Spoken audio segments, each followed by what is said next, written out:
बैठियां देख के हक हंसत हैं हम पर, कह देखो इन विधि खेल में बेलियां रहे क्यों कर, बेलियां रहे क्यों कर। लहरी सुख सागर की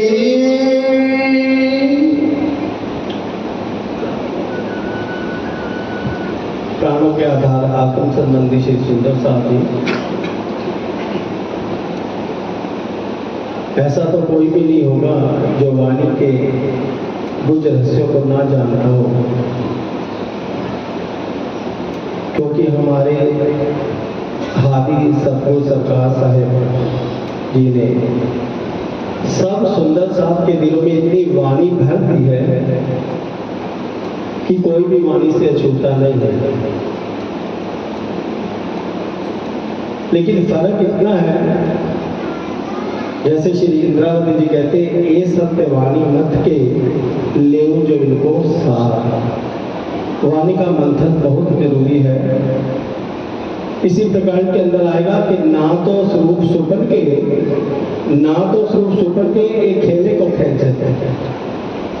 इस स्वपन के अंदर सुल्ता माया की तरफ ही दौड़ती है। अब चर्चा तो क्या ये मथन ही है। चुपाई कह रही श्री मोहम्मद कई बैठियां देख के, थोड़ा सुल्ता को फिर आइए, कब बात कहां किस भाव में हो रही है, सुल्ता को फिर आना पड़ेगा। अगर यहां बैठ करके सुनते हैं ना, मन इतना जोरावर है, हम जयकारा लगाने में भी संकोच करते हैं और जयकारे में इतना बल होता है। महाराज जी हर बार चर्चा में हमेशा सुनाया करते हैं, वाणी की बरकत है, उसका सारा जयकारा। जयकारे के अंदर इतना बल होता है कि सदा दज्जाल कांपत मिले बैठ न सकता है। और मन रूपी दज्जाल यहाँ बैठे चर्चा में तो सुनता कहीं भी कहीं 1 मिनट में 14 लोग के प्रमाण में घूम आती है। होता है ऐसा कि नहीं? पाठ भी पढ़ते हैं, कभी सोच देखना, पाठ पढ़ते हुए हमारी सुनता पाठ के अंदर है, कभी कहीं जा रही है, कहीं कहीं जा रही है। होता है ऐसा, हमेशा ही होता है। क्यों? जब एकाग्रता से किसी की प्रेम भरी चिट्ठी आ जाए जिससे हम प्रेम करते हो, क्या सुनता इधर उधर जाती है? सरकार साहब की बात मुझे नहीं भूलती कभी भी। कहते हैं अगर ये वाणी ऐसा दर्पण है, सबको शिक्षा दिखाती है, या किसी को समझाने जाओ ना, किसी को कुछ कहने जाओ, वो गुण की बात तो बाद में देगा, आपके अवगुण पहले ढूंढ करके एक ही 4 सुना देगा। गुण देखने हैं तो वाणी के देख लो, गुण देखने हैं तो धनी के देख लो। यहाँ तो सबकी अवगुण भरी काया है। कहते जिसको वाणी से अभी पाठ की वाणी लगा देना, मुझे ये काम है, मैंने सेवा में जाना है, मैंने कहीं जाना है, तो सिद्ध जी के समय में क्या होता था? सरकार साहब कहते हैं जिसको वाणी से प्रेम नहीं, जो इससे पल्ला छुड़ाए ना, समझो उसको कहने की जरूरत ही नहीं है। तो कौन श्रेष्ठ का है कहने को? तो हम ब्रह्म श्रेष्ठ का दावा लेते हैं, है तो नहीं मेरे बेशक ये सब जीवी, क्योंकि परसों सरकार साहब की चर्चा में सुन लिया, उन्होंने वो रोज भेद बता दिए। हम मथन ना करें वो अलग बात है, ऐसा नहीं करते भी, सब करते हैं, लेकिन फिर सूरत साथ नहीं पड़ती है, चिंतन करना पड़ता है इस वाणी से। हक इलम से होता है, अरस सबका दीदार इलम से। और हम इसको क्या समझते हैं? लज्जत ये वाणी दे रही है, इस वाणी से लज्जत मिल रही है सबको। अब सुल्तान को घुमाइए, श्री मोहम्मद कई बैठियां देख के हक हसत है हम पर। कब बात हो रही है? खेल देखने से पहले एक ही प्रकार के अंदर सब कुछ आ जाएगा। कब खेल क्यों देखा, किसने देखा, किसने दिखाया, कौन देख रहा है, असल क्या है, नकल क्या है, और इसी प्रकार एक ही प्रकार के अंदर सब भरा हुआ है। सारे सागर इसी प्रकार के अंदर, श्रृंगार इसी प्रकार के अंदर, सुलता कहाँ चलनी चाहिए इसी प्रकार के अंदर, सत्य क्या है इसी प्रकार के अंदर, असत्य क्या है इसके अंदर, कौन ब्रह्म सृष्टि है इसी प्रकार के अंदर, और स्वपन के तन कौन है, कौन इसी प्रकरण के अंदर। अब बात कहां से शुरू हो रही है? मूल से, और मूल में ही चलिए। श्री मोहम्मद कहे बैठिया देख के हक हंसत है हम पर। क्यों हंस रहे हैं? क्या राजी ने पहले बैठा दिया फिर हंसी करने के लिए बैठ गए? ऐसी बात नहीं। हक को काम कछु और नहीं, देने लोहो लाड़ लज्जत, लज्जत देनी है। दिन में क्या लिया है? क्या लोगों को दुख दिखाना है? ऐसा हो ही नहीं सकता। यहाँ का जिससे हमारा दैहिक संबंध है पति है, वो हमें दुख की बात नहीं सोचता कि घर परिवार को सुख संपन्न रखे, तो हमारे धनी जो अर्थ मूल मिलावा के जिससे हमारा अखंड नाता है, वे क्या हमें दुख दिखाएंगे? वाणी में कहा मैं दुख ना देऊं फूल पाखड़ी, एक दृष्टांत दिया है। क्या फूल की पाखड़ी से भी कोई दुख होता है? इतना भी दुख देना नहीं चाहते, फिर क्या दिखाना चाहते हैं? चरणों तले बिठाया। हर दिन में पर आतम के जितने भी तन है वायदत को ले ली, क्योंकि ये दूसरा प्रकरण है रूहों की शोभा का, और ढाल दूसरा इसी सागर की। रूहों की शोभा की दूसरी कड़ी में ये सब गहराइयां बता रहे हैं। पहले चौपाई में क्या बताया? दूसरा सागर किसका है? रूहों की शोभा। और रूहों की शोभा किसमें है? एक स्वरूप हो बैठे, एक स्वरूप होकर के बैठे, ये वाहिदत की शोभा है। एक तन नजर आ रहे हैं जो हक के दिल के अंदर मार्फत है, जो हक के दिल के अंदर आठों के आठों सागर है, वहीं पर आत्म के अंदर है। क्योंकि वाहिदत के सिद्धांत पे अगर कहें उनके अंदर दिल के अंदर सागर नहीं है तो ऐसा नहीं है। लेकिन फर्क क्या है? किस लिए खेल दिखाया? हक के दिल के अंदर आठों सागर है, नून नीर खीर दधी घृत मधु रस सर्वरस। लेकिन इल्म से जब पहचान होती है वो निस्बत का सागर, जब इश्क गलो हो जाती है तो सर्वदा सागर पूर्ण हक का दीदार हो जाता है। इसको उसको जो है ही नहीं, एक खेल की कछु है ही नहीं। ये तो दिल में दिखाई दे, अभी भजन बोला जा रहा है, दिल में दिखाई दे रहा है भजन, जो दिल में स्वप्न दिखाई दे रहा है। हम बिस्तर पर सो रहे हैं, मैं खड़ा हूं पास, एक बिस्तर पर सो रहा है, उसके दिल के अंदर स्वप्न चल रहा है, मुझे दिखाई नहीं पड़ रहा, क्योंकि उसके दिल के भीतर स्वप्न चल रहा है।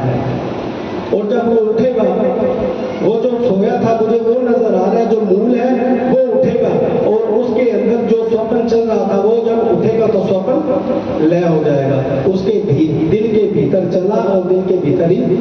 लेकिन अब उसने जो स्वप्न देखा वो किसके चित्त में चल गया? उसके चित्त में चल गया। तो खेल ये स्वप्न जो है वो झूठा है, इसकी कछु नहीं। कहते ये खेल की कछु है नहीं, ये तो दिल में दिखाई, ये झूठा स्वप्न है, मिथ्या है। और इसके माध्यम से राजी ने रूह को लज्जत देनी है। हक के दिल के अंदर जितनी मार्फत है रूह के दिल के अंदर भरनी है, उसकी लज्जत देनी है। वो लज्जत नहीं है रूह को। सुख में तो सुख दायम पर स्वाद न आवत ऊपर, दुख आए सुख आवत।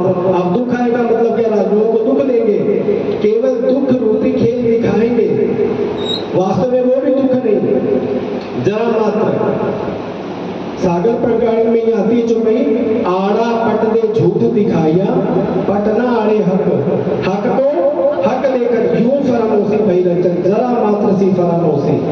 उसी फरामोशी के अंदर राजी ने अपने हक दिल के अनंत सुख रूह को वहां है कौन? पर आता, ये तो है ही नहीं, इसने तो खाली नाम लिया है। और वो देख रही है और ये दावा ले रहे हैं, वो कैसे?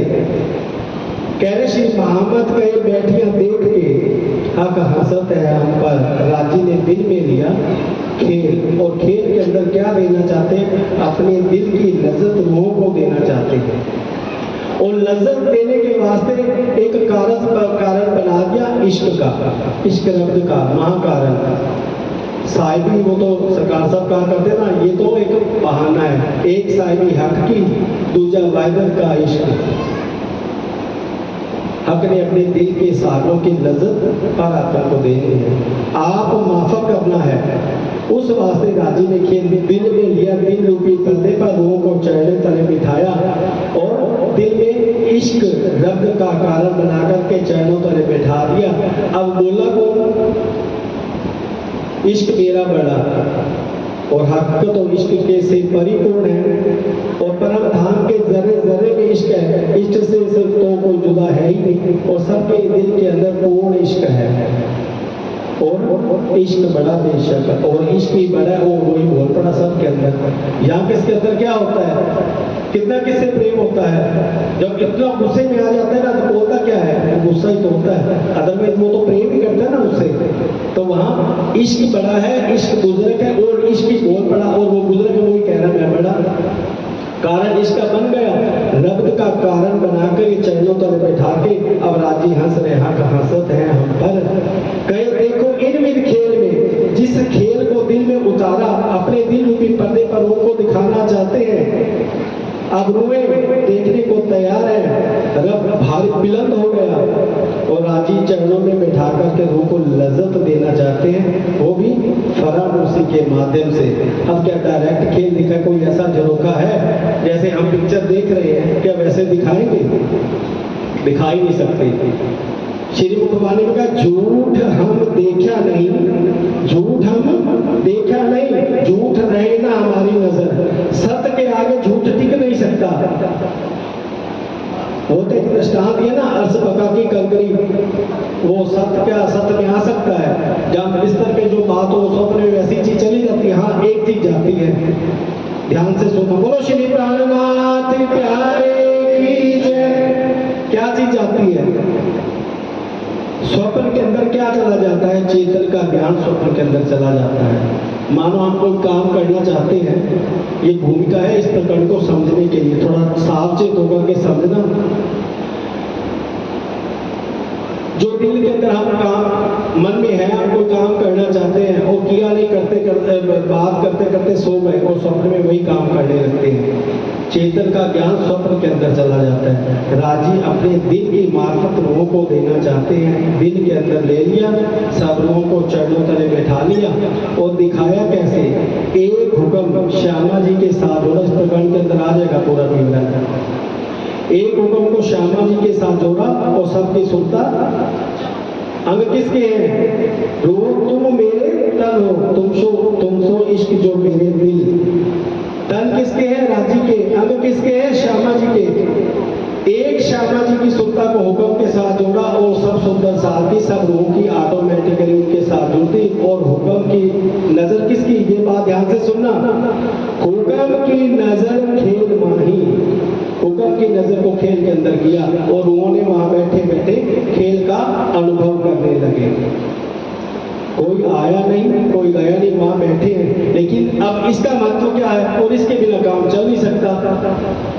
मत सोचो ये ऐसे खाली तन है। हुक्म ने इन तनों को नजर तले ले लिया, इन स्वपन चेतन ने, इन जीवों ने बड़ी बड़ी तपस्या करी है, बहुत बंदगी करी है। जब तप व्रत ने बहुत कुछ करा है, ये जीव ऐसे नहीं है। हुक्म की नजर इन पर डाल दी और दावा किसने ले लिया? हुक्म ने। हुक्म में भेक का, चारू का, ब्रह्म सृष्टि का नाम ले लिया। ब्रह्म सृष्टि का नाम किसने ले लिया? हुक्म ने। हुक्म में भेक का, चारू का, और ये सब क्या कहने लगे? हम ब्रह्म सृष्टि। और जब अंदर विचार करके अपनी गत को देखे, अपनी चाल को देखे, क्या ब्रह्म सृष्टि जैसी है? कहते जब कभी नींद उड़ाई कोल में, तो कभी फैल में उड़त कोल से, ज्ञान से हम ये दावा लेते हैं कि हम ब्रह्म सृष्टि। लेकिन अगर चाल की बात करें, ये वाणी ऐसा दर्पण जब खोलते हैं तो हमें पता चलता है हमारे अंदर कितनी ईर्ष्या, द्वेष की अग्नि जल रही है। हमारी सुनता धनी में कितनी जाती है और कितनी माया में रहती है, कहने की बात नहीं है। कौन किसको क्या दिखाएगा, किसको क्या समझाएगा, ये वाणी समझा रही है। तो राजी चरणों तले बैठा करके क्या देना चाहते हैं? हक अपने दिल की मार्फत देना चाहते हैं और निस्बत के स्वरूप भेजा किसको? मैं भेजूंगा रूह अपनी जो दे धरती तुम माफक। और हुक्म किसको दिया? बुलाए लाओ तुम रूह अल्लाह जो रूहें मेरी आशिक इश्क किया रब प्यार वास्ते कईयों का लाया हक। श्यामा जी को जागृत करके पूरा हुक्म दे दिया। इसी प्रकार के अंदर आएगा कि जागृत अवस्था निस्बत के सागर से है, और जब रूह जागृत हो जाती है तो उसके पश्चात वो सर्व सागर में खो जाती है, अर्थात धनी के दिल के अंदर घुस करके पूर्ण सुखों को लेने लगती है। नीर का सागर है रूहों की शोभा। स्वप्न अवस्था में जो नीर का सागर है, जो रूहों की शोभा है, जो रूहों की शोभा है, वो श्रृंगार कब करती है? जब इस इलम से उसका दिल जागृत हो जाता है, वो विरह में डूब जाती है, शुभ श्रृंगार को लेती है, एक वाहिदत के अंदर होकर के शुभ श्रृंगार करती है, फिर इश्क के सागर में, और इस इश्क के इलम को लेकर के पर आत्म को लज्जत देती है। और देवता वास्तव में कौन है? नाम हो गया, लेकिन काम कौन कर रहा है? हुक्म कर रहा है। हुक्म ने खेल दिखाया और मता राजी ने स्वप्न के अंदर दिया, और हुक्म मता कहाँ पहुंचा रहा है? क्योंकि वो दिल पर आत्म का दिल किसके साथ जुड़ा है? इस स्वप्न के दिल के साथ जुड़ा है। उन दिल बीच एक दिल, उस दिल के साथ ये दिल जुड़ा है। वो किसको देख रही है? वाया हुक्म इन तनों को देख रही है। और राजी ने स्वप्न के अंदर हुक्म के द्वारा इल्म लेकर के मथन की प्रतिज्ञा करवा दी। आत्म के अंदर विनती प्रतिज्ञा तो है, और प्रतिज्ञा जितना जितना हम मंथन करते जाते हैं उसका दिल इस जैसे स्वप्न वाला जो लीला करता है और जो बिस्तर पर मूल सो रहा है उसके चित्त में सब चढ़ जाता है। जो रूहें बेनियाज थी बीच दरगाह 12,000, जो उस परम धाम के अंदर हक की लीला से बेनियाज थी। क्यों? क्योंकि वो इश्क के अंदर परिपूर्ण है, इश्क के साम्राज्य के अंदर इल्म नहीं है। हक के दिल के अंदर तो पूर्ण सागर भरे हैं, रूह के दिल के अंदर तो भरे हुए हैं, लेकिन इश्क के साम्राज्य के अंदर इल्म चल नहीं सकता, हो नहीं सकता, वो इश्क के अंदर गर्क है। हक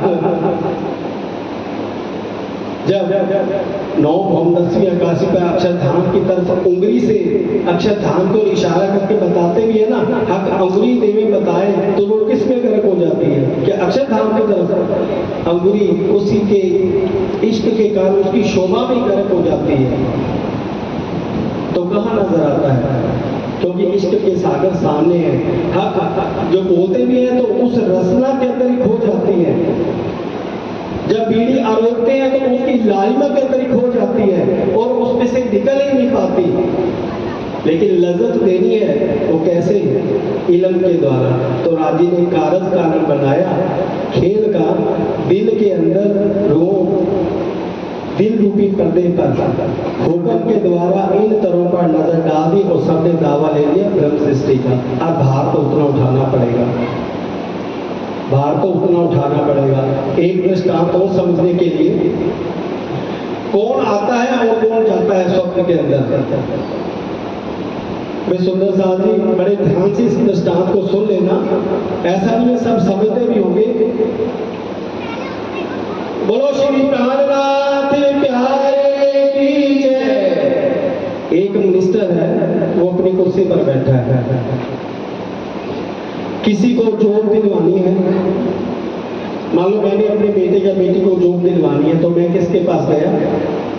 चीफ मिनिस्टर के पास गया। क्या वो खुद जाएगा?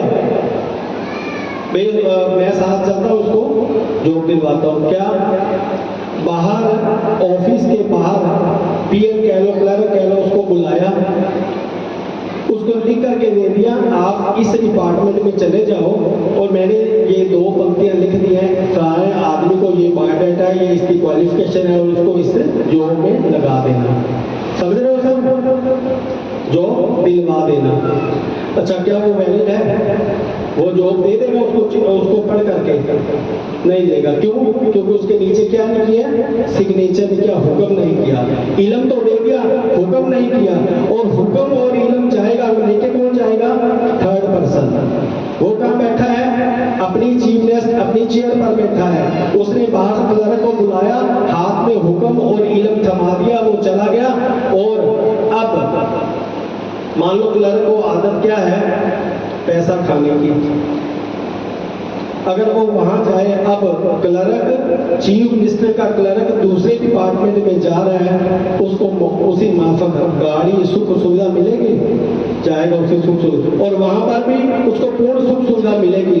अगर लेकिन वो अपनी लत लेके बैठ जाए, देखा यहाँ तो यहाँ बड़ी सुंदर चीज पड़ी है, उसको उठा करके पॉकेट में अपने डाले, ऐसा करेगा तो लानत किसको लगेगी?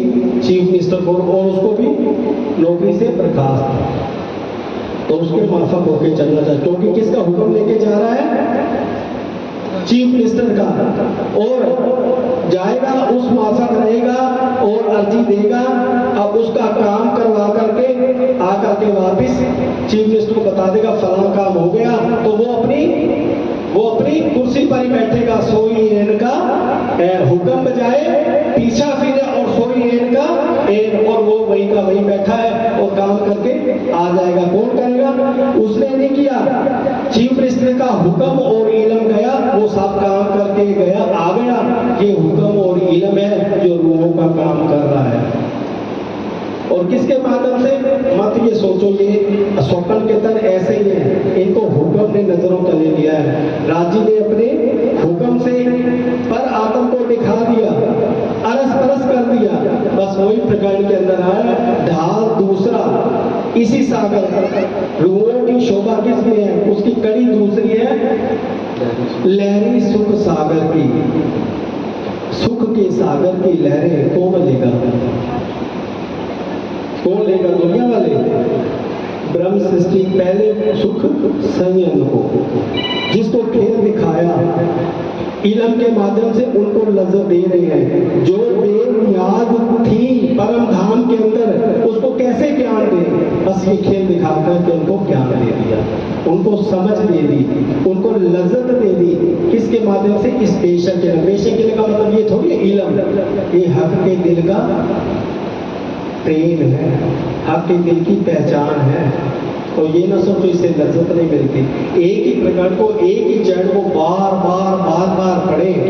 दुनिया की कोई और किताब हो ना, लाइब्रेरी से लाएं, कुछ भी लाएं, किसी की लाएं, एक बार पढ़ ले, ठीक है ये कहानी है, अरे ये इश्क के बोल है। दुनिया की प्रेम, जो व्यक्ति किसी से प्रेम करता है ना, उसकी चिट्ठी आ जाए, बार बार उसको खोल करके पढ़ेगा, है ना, उससे लज्जत मिलती है। अरे ये तो इश्क के बोल है। हर बार उसी प्रकरण को पढ़े, वही चर्चा सुने, ऐसे लगता है। अब सरकार साहब के चरणों की कितनी बार चर्चा सुनी, सब महाराज जी कोई भी चर्चा करे वही प्रकार की, ये तो है नहीं, होती नहीं, दोबारा चर्चा होती है, धनी अपने ऊपर से कुछ और लज्जत दे देते हैं। ये ऐसा रस है नित्य नौतन। अगर परम धाम में नित्य नौतन लीला होती है तो इसमें भी तो नित्य नौतन का रस है ना। ये धनी का तो वाग्मय स्वरूप है, ये इश्क के बोल है। इसकी लज्जत मिलती तब है जब आप दिल दे करके इस वाणी को पढ़ते हैं और सुनते हैं। जब ऐसे ऐसे पढ़ते जाते हैं तो लज्जत नहीं मिलती, क्योंकि सुनता ही नहीं चलती, सुनता ही नहीं चलती। और जब मान लो हम किसी से कोई काम करवाने जाए, किसी बड़े ऑफिसर के पास जाए, वहाँ हम जाकर के सामने खड़े हो जाए और उससे बात करने के बजाय कभी इधर हो, वो कहेगा चल निकालो उसको। इसको तहजीब ही नहीं है किसे कैसे बात करनी है, कैसे खड़े होना है। जब हम हक के रूबरू होते हैं तो हमें ये तहजीब होनी चाहिए कैसे राजी के सामने बैठे उठने का ढंग। तो सरकार साहब ने आज से 25 साल पहले सिखा दिया कि वाणी के अंदर, वाणी के सन्मुख नतमस्तक होना तो कैसे होना है। हम कहते क्या फर्क पड़ता है, सिर पे पल्लू ना ले, रुमाल ना ले, नहाए ना धोए, ये सब कुछ कोई फर्क नहीं पड़ता। उन्होंने ऐसे ही सिखाया। तो ये इसके जरिए उसको सुख देना है, तो इसको उस माफक, जैसे वो क्लर्क काम करने गया ना, उसके माफक होके नहीं चलेगा तो लानत लगेगी उसको भी और उसको भी। लानत तो नहीं लगेगी लेकिन उसका नाम हम इस वाणी के हिसाब से ना चले तो अभी ताना मिलता है ना, अरे क्या तुम ब्रह्म सृष्टि करते हो अपने आप को, ब्रह्मदैनी तुम्हारी कैसी है। क्यों? क्योंकि जीव की गुण ना मिलते किस में लगी है? इस माया की तरफ लगी है, सावचेत नहीं होती। अरे प्रकाश हिंदुस्तानी में जीव को सिखापत देने के लिए, जागृत करने के लिए, और पता है गुण ना मिलते कैसे फिराए, अस्तुत कर गुण फिराए हैं। हम सोचते हैं मैंने वाणी नहीं पढ़ी, मैं तो मंदिर नहीं गया, मेरे पास टाइम नहीं था। अरे ये मत सोचो मेरे पास टाइम नहीं था, ये सोचो जीव से ऐसा कोई कर्म हो गया जो उसके सन्मुख जा नहीं पाया, उसके सन्मुख जा नहीं पाया। हदीसों के अंदर एक वर्णन आता है, क्या वर्णन है? बादशाह गुलाम के साथ जा रहा है, नमाज का टाइम हो गया, बादशाह तो तुर्रा लगा है, घोड़े पर सवार है, और गुलाम कहता है हजूर अगर आपकी इजाजत हो तो नमाज का समय हो गया, मस्जिद भी आ गई है तो मैं अंदर नमाज पढ़ा हूं। कहते जाओ। वो नमाज पढ़ने चला गया अंदर, 5 मिनट बीते, 10 बीते, 20 बीते, आधा घंटा हो गया। कहते हैं खुदा के बंदे आप बाहर तो आ जा। किसको कह रहा है? बादशाह गुलाम को कह रहा है खुदा के बंदे आप बाहर आ जा, तुम्हें कौन बाहर नहीं आने दे रहा? आगे से वो क्या जवाब देता है, बड़े ध्यान से सुनना। कहता जो तुझे अंदर आने का हुक्म नहीं कर रहा और मुझे बाहर आने का हुक्म नहीं कर रहा। ये हमारी गुण इंद्रिया जो माया की तरफ लगी है ना, हम सोचते हैं हमारे पास तो समय नहीं है, हम तो नहीं जाएंगे मंदिर में, हम तो नहीं जाएंगे पाठ पढ़ेंगे।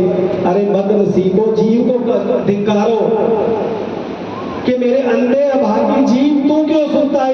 बिंद बिंद धनिये जगाया तो है जो घर ना सूझे, और झूठे घर की राह पकड़नी हो तो मन यहाँ बैठे ना तो सुनता वहां चलती रहती है, कब जाना है, कैसे जाए, क्या कौन सा बहाना सोचे।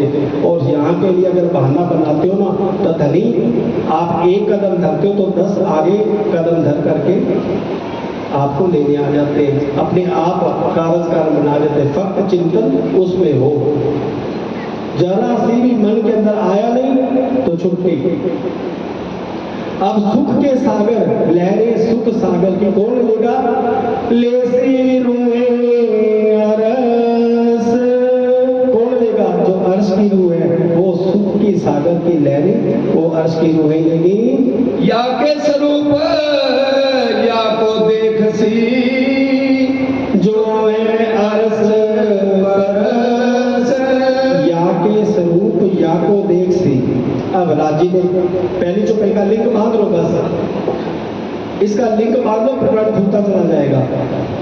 रूहे कहाँ बैठी है? राजी के चरणों तले। हुक्म से किसको दिखा दिया? इन तनों को दिखा दिया। वो किसको देख रही है? राजी के दिल रूपी पर्दे पर इन तनों को देख लिया, और बैठे बैठे क्या अनुभव करने लगे? इस खेल का अनुभव करने लगे। वह कहीं नहीं बैठे तो चरणों तले ही है ना। रूह आ गई, रूह भी कैसे आई? झूठ हम देखा नहीं। अगर मूल की बात पकड़ में आ गई ना तो आप ये मत सोचना कि बैठ करके ऐसे चितवन करें, चिंतन टूटता नहीं। 12 मोमिन गए ना, जब उनको मार पड़ी तो क्या कहते हैं? आप ना नमाज कब अदा करते हो? वो कहते हैं हमारी नमाज तो कभी कज़ा ही नहीं होती। क्यों? क्योंकि सुनता चलती रहती। जब हक को दिल के अंदर बसा लिया, इस ये चिंतन अंदर चलता रहा तो सोता अरस हक इल्म से होता है, अरस बका दीदार। वाणी को पढ़ा नहीं, वाणी का मंथन किया नहीं, और हम कहें चितवन, ऐसे नहीं होता। चितवन आसान नहीं है। चितवन ये कहाँ की स्टेज है? अंतिम वाली। और जिससे को जो वो चीज ना आए ना उसके सामने उसको आकर्षित करने के लिए वो काम सिखा दो, वो काम कह दो जो वो कर ही ना सकता हो।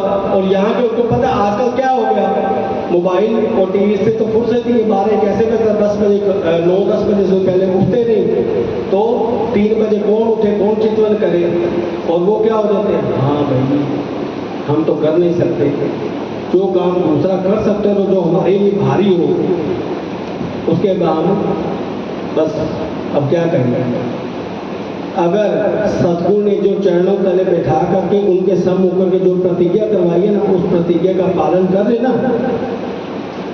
दुनिया में कहते मंदिर जाके सो खाया हो, और सतगुरु ने अपने चरणों में बैठा करके उससे संबंध जोड़ते हुए जो प्रतिज्ञा कराई वो किसकी पूरी है?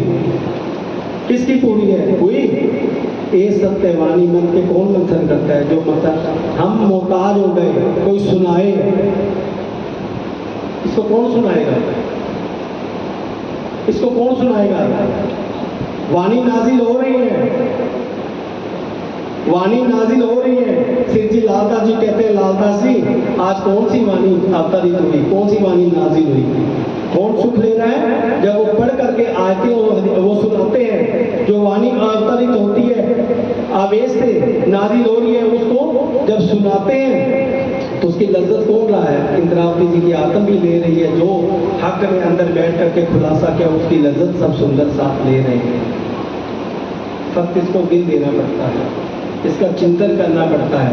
सुनने से ये रट्टे का ज्ञान नहीं है, हमने सुनी और सुना ली। ये हुक्म की लीला है और हुक्म कहलवाता है, हुक्म पहुंचाता है माता और हुक्म देता है। हुक्म आप अपना समर्पण तो कीजिए। बैठे वहां हैं, अब किसको इस दिल को उस दिल को जोड़ दिया, वो इसको देख रहे हैं, अरस परस कर दिया। ए जो स्वरूप सुपन के, ए जो रूप सुपन के, असल नजर बीच असल पर आत्मा जो राजी के चरणों तले बैठी है वो उसको देख रही है। वह देखे हमको ख्वाब में, वह देखे हमको ख्वाब में, ये ख्वाब के तन देख रही है। वह असल हमारे तन, ये असल के तन इस ख्वाब के तनों को देख रहे हैं। उन्हों अंतर आंखें तब खुले, उन्हों अंतर आंखें तब खुले जब हम देखें वह नजर। अब सुनो, हुक्म इस खेल के अंदर ये वाणी लेकर के आया, मता लेकर के आया। हुक्म को इल्म दिया, हुक्म को राजी ने अपना जोश दिया। हुक्म तो है, राजी ने अपना जोश दिया। श्यामा जी के साथ जो जागृत बुद्ध दी, धनिक जी का जोश, आतन दुल्हन नूर, इल्म दे दिया। श्यामा जी के आदत को जो पूर्ण आवेश देकर के पांचों शक्ति इसको कहते हैं। और दे क्या रहे हैं इस इल्म को? हुक्म ये मता जितना आमंत्रण करते हैं, ये मता वहां पहुंच जाता है और दिल जागृत हो जाता है। इंद्रावती जी पता क्या कहते हैं? धनी कृपा करो तो जागी जागी, कृपा करो तो शब्द सुना है, कृपा करो तो जागी जागे। धनी हम उठे तो सब उठे, लेकिन ऐसा ना हो हम अलूनी उठे, आंख मलते हुए उठे। कैसे उठे? इंद्रावती जी कहते हैं धनी कृपा करो तो जागी जागे, उठूं तो जागे हुई जागू, दिल जागृत हो, जो बेनियाज थे उसके अंदर ये इल्म इतना भर जाए, वो न्याज हो जाए, वो लज्जत में आ जाए। बैठे वहां, अब यहाँ दिल हमारा को जागृत हो ना, हम बैठे बैठे उस लीला की लज्जत ले सकते हैं। तो कहते हैं धनी कृपा करो तो जागे जागे, हम जागे तो जाग करके जागे, दिल जागृत हो करके हम उठे। उन्हों अंतर आंखें तब खुले जब हम देखे हुए नजर, तो करके देखे अंदर चुभे जब रूह के, तब इतने बैठे बका घर। अंदर चुभे जब रूह के, जब अंदर चुभेगा रूह के, वो जागृत होगा तो क्या देखेंगे? यही बैठे बैठे, वही बैठे बैठे धनी ने अपना वो दिल जागृत करके वो सारे सुख दे दिए। सूरत उन्हों की हम में, सूरत उन्हों की हम में, ये जुदे जुदे हुए जो हम। अब खेल देखा, ये सब जुदे जुदे हो गए ना, जुदे जुदे।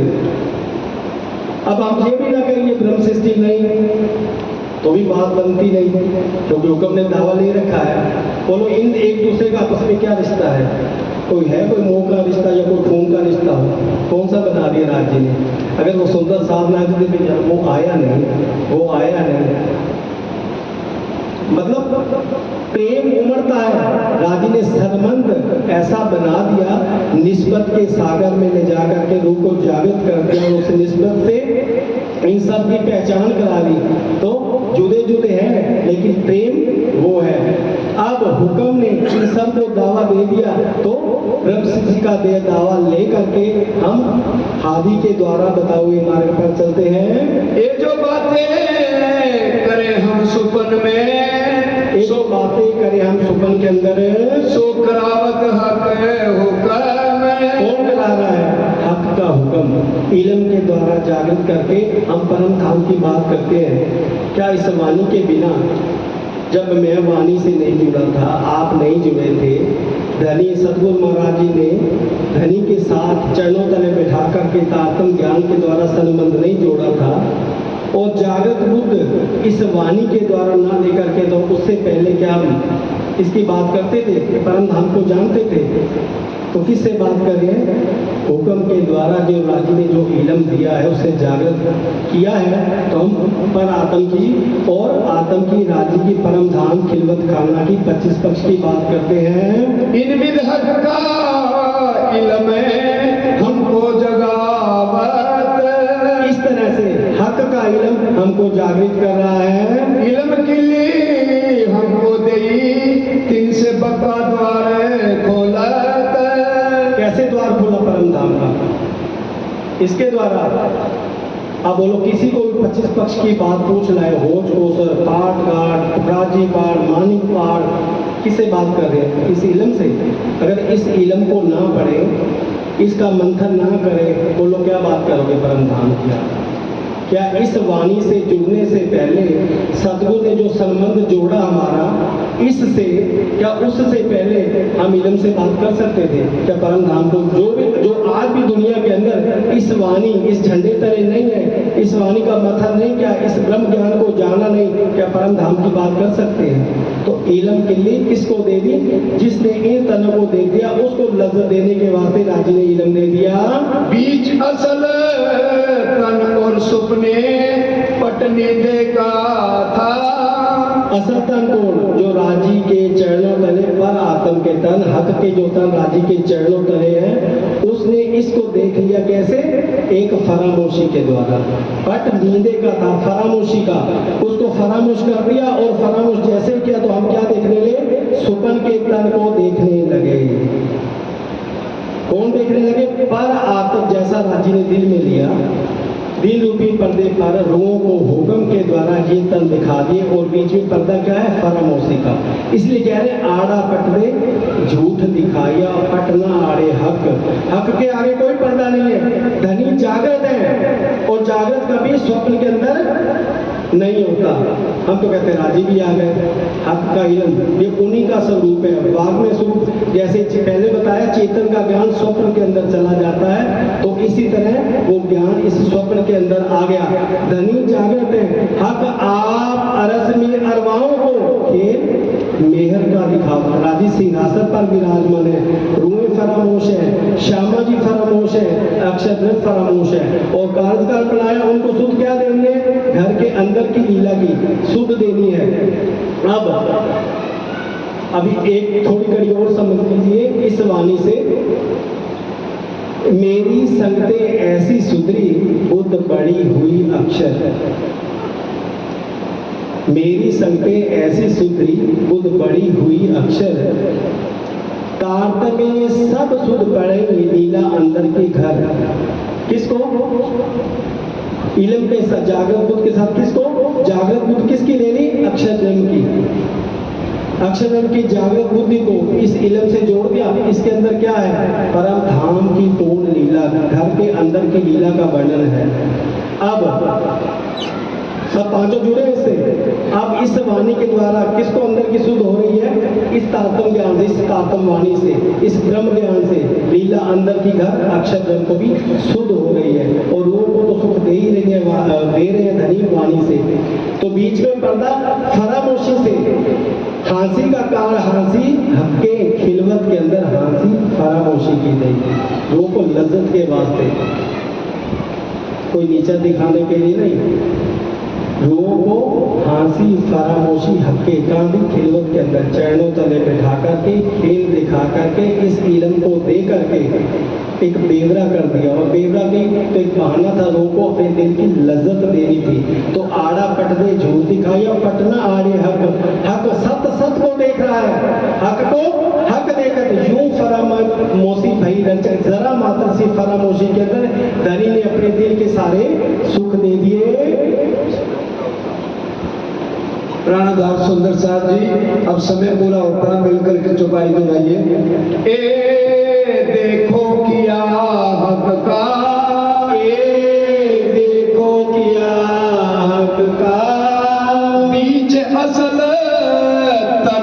सुपने बीच तन सल और सुपने पट नींद का था पट नींद का था सो नींद उड़ाए सुपना रखा सो नींद उड़ाए सुपना रखा देखो किया हक का देखो किया हक का।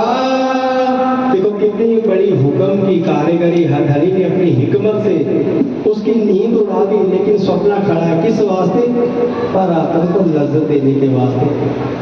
दिल जागृत करती है, सपना खड़ा है और सपने द्वारा हम इस वाणी स्वप्न के तन जितना जितना मंथन करते जाते हैं, ये पर हुक्म मता पर आत्म के दिल के अंदर पहुंचा देता है और वो दिल जागृत होकर के अर्श की लज्जत में खो जाता है, तो मूल चितवन हो जाता है। जो परिक्रमा के अंदर प्रकरण आता है, आप आओ रे इश्क भानु, हम परिक्रमा ही उल्ट हो जाती है उसके अंदर।